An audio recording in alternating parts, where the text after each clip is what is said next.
Hi y'all, this is the Oklahoma Grammy. My name is Sandra and welcome to my kitchen. Today I'm going to be making some homemade applesauce and it's going to be canned. I started with 6 quarts of water and 6 quarts of apples. I cored them and I cut them in fourths and I've got them in my water. I'm going to show you.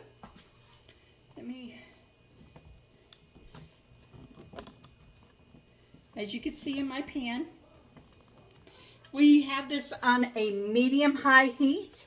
Let me see if I can get down here. That way I can show you what I have in here. We want to do it very, very slowly, and I'm going to show you the process of how I do this. Now, we could take, once they get soft and everything, we're going to take a potato masher, like this, and we're going to mash all of the apples up. We're not going to use any kind of fancy things or anything. This is going to be how I was taught how to do it, and I'm going to show y'all how I do it.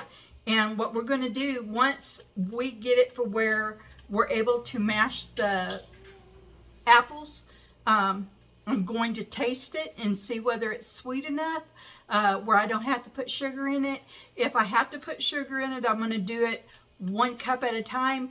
You can also use a non-sugar sweetener to sweeten these if you need to, or you could just leave them without any sugar in it.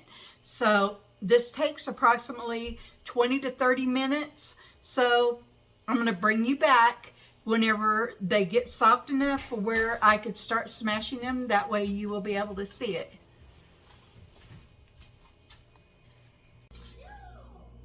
Y'all, I forgot to tell you, put your lid on it because that helps the apples get softer quicker.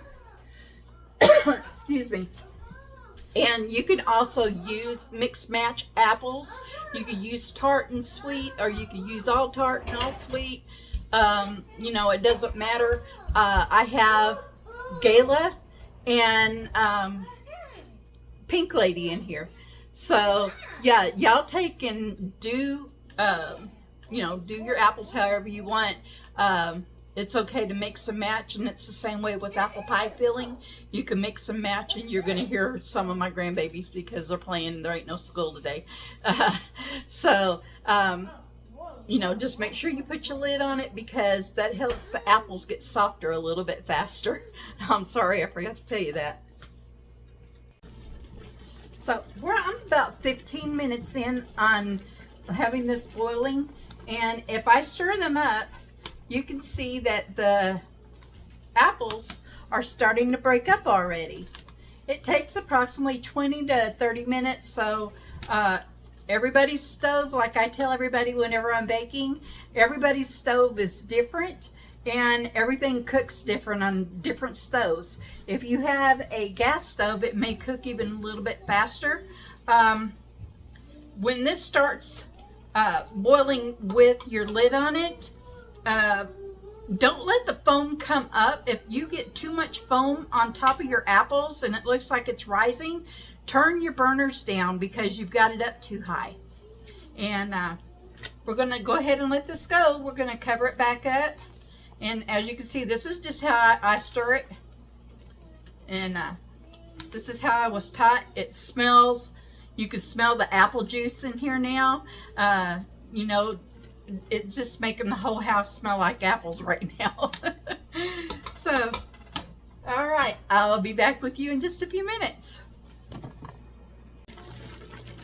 So it's been 30 minutes since this has been boiling. I've tasted it, and I do believe that it's going to be okay. You definitely want to taste the juice that's in this. Because some of the apples can be really, really bitter and everything. Even if you put sweet apples with it, it can still be kind of tart. Like I said, it smells like apple juice is what it smells like. It smells good. I'm going to go ahead because my grandbabies eat this. and I have one that is autistic, I'm going to go ahead and I'm going to put about, I would say about 3/4 of a cup to a cup of sugar in it, just to sweeten it up a little bit for him. It's all about texture whenever it comes to a child with autism. I mean, some of the stuff they will not touch or eat, and it's kind of hit and miss with them. So with him, I know that he will eat it if it's got a little bit of sugar in it, but not a lot. So that's what I'm going to do now before I take it off. And after I take it off and I make sure that that sugar's all good and stirred up, I'm going to set this aside for about 15 minutes. I'm going to go ahead and get my quart jars and rinse them out real good. And that way they'll kind of be warm. You just do it in lukewarm water. Don't get them hot or anything, because this is going to go in a water bath. And the way that I do it to heat my jars is I put my ring that sets up on each side, and it just sets above the hot water that's boiling below it, and then I put my lid on top where it straddles the cage that goes down inside of it. And what happens is all that steam comes up. I let it sit there for about 10 minutes, and that heats the jars up good enough for where I could put them in that hot water. That way the jars will not bust. And remember,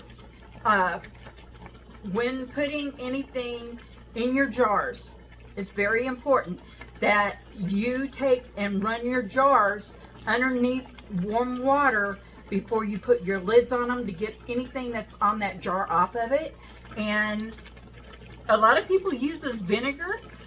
You no longer have to do that to clean the rim of that jar. Just use a clean wet towel, a damp towel, and clean it, because the new lids are designed in a way now where you don't have to heat them, you don't have to put them in water or anything like we used to have to do. Every lid out there now is using that new method.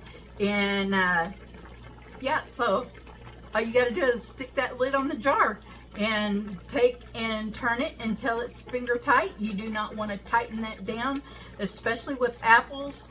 And I'm going to show you how I do this, where you don't have to worry so much about using that debubbler. I'm going to show you a trick of how we used to do it, and it keeps the jars from having where they're going to bust or anything. You no longer have to use that debubbler, and I'll show you how. So some of you may be thinking, that's a lot of water in there, and I can't get it all smashed. Well, I have another way for you to do it. You need to have this water in there. It keeps the apples from going brown, for one thing. Another thing I'm going to show you is, see how it's coming together? Now, the way that we did it is this, because when my granny was growing up, they didn't have all the electronic stuff, but they did have the flour can that had the rotating handle on it, like this. And you just keep going over. This is very therapeutic. I love doing this. Until you get all of that. And what's going to happen is the pulp or the puree from the apple you will put back in here. But all of the excess water you won't have. And that's because we're going to set the can in a bowl. And I kind of got this tipped sideways, and this is the way you're going to put it in the bowl. Just put as much in there as you can. And what you're going to do as you are turning this, you're going to see this is going to fill up. Each time that bowl gets water in it, take and dump it out in the sink. And then come back over and put your puree back in this water. And, well, the juice, it isn't water now, it's juice. And stir it up, and then keep the process up until you have very little water, a little bit, because you need to have some in your jars. But as much as possible, this is all going to turn to applesauce. And this was the way that I was taught how to do it.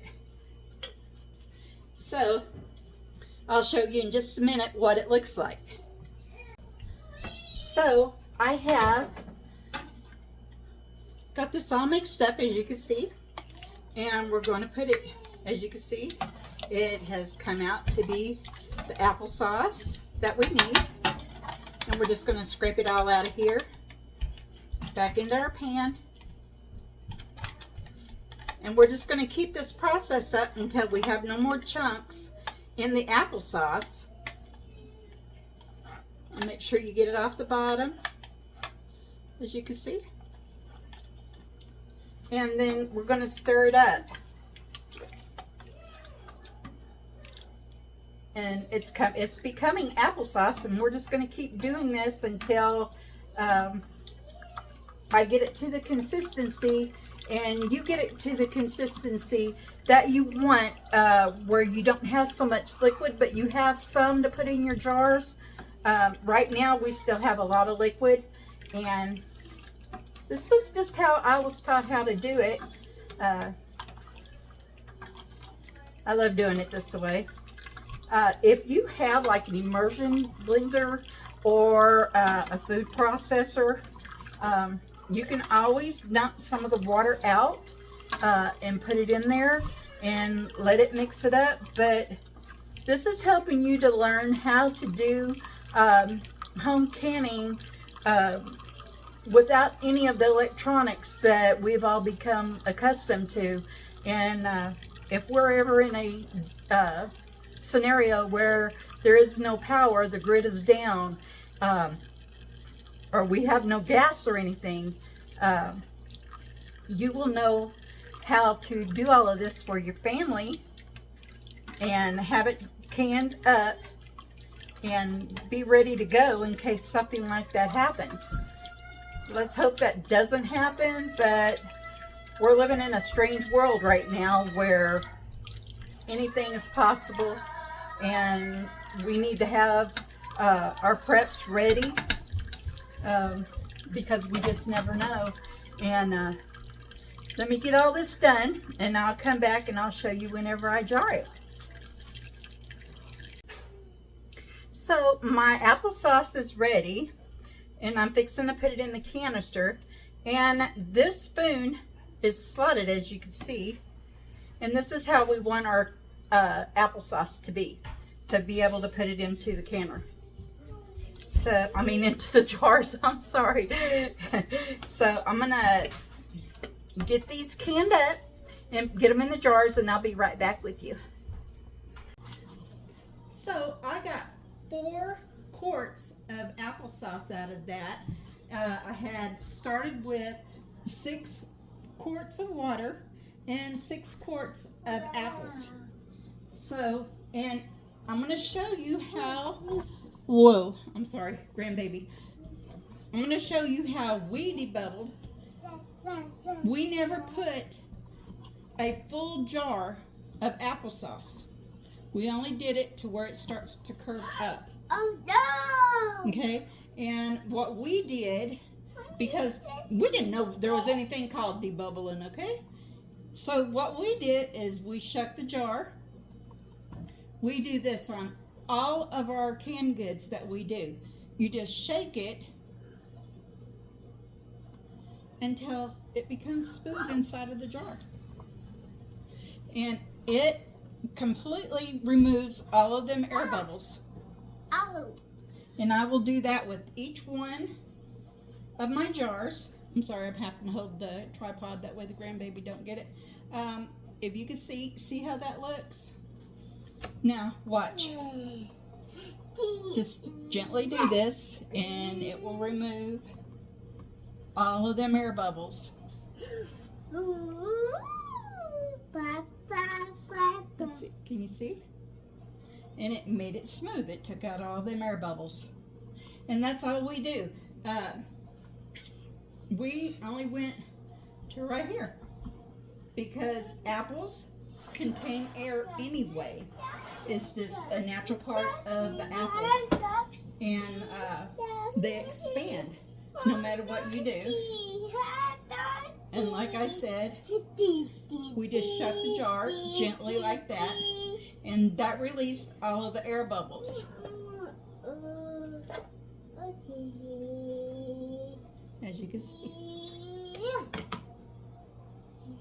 So I'm going to put the lids on them and the rings, and I'm going to get them in my canner, and they are going to, I have a water bath canner, and we're going to process them for 30 minutes. So this is what I was talking about. I have my cage up here on the top, letting it set. I have my jars in here, and I've just got the lid. It sets up on these, and we're just going to let it come up. I have my water set to, I'm going to go ahead and turn it up because I'm going to let this set for 10 minutes. That way the jars are already lukewarm, the water was lukewarm, and that way everything is coming up at the same time, getting hot. That way my jars do not bust and break inside of my canner. So this is going to set for 10 minutes. Once it sets, I'm going to set it down in the water, and I'm going to let the water come to a rolling boil. When I see that it's rolling boil, I'm going to set my timer for 30 minutes.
So I have everything done. These are my 4 jars that is done processing. I did them for 30 minutes in a hot water bath. You may hear the pop. The pop means them lids are sealed. Sometimes they don't pop automatically as soon as they come out of a canner. Sometimes it takes 10 or 15 minutes for them to pop. Excuse the fly. I'm not going to move them. They need to sit there for 24 hours, and that's to make sure that it has a good seal. Once it is sealed, take and move them wherever you're going to move them, and take your take your rings off of them. And the reason you want to do that is your jars are cooled at that point. You take them off and take your hand and hold your jar. I'm not going to grab the jar, they're hot. And you're going to take and hold it by the lid. Well, not the lid, but where the ring was. Hold that like that and turn it upside down. The reason you want to do this is to make sure you don't have a false sense of that lid being sealed. If you could flip it upside down in your hand holding it and nothing comes out and that lid doesn't come off, you processed it correctly.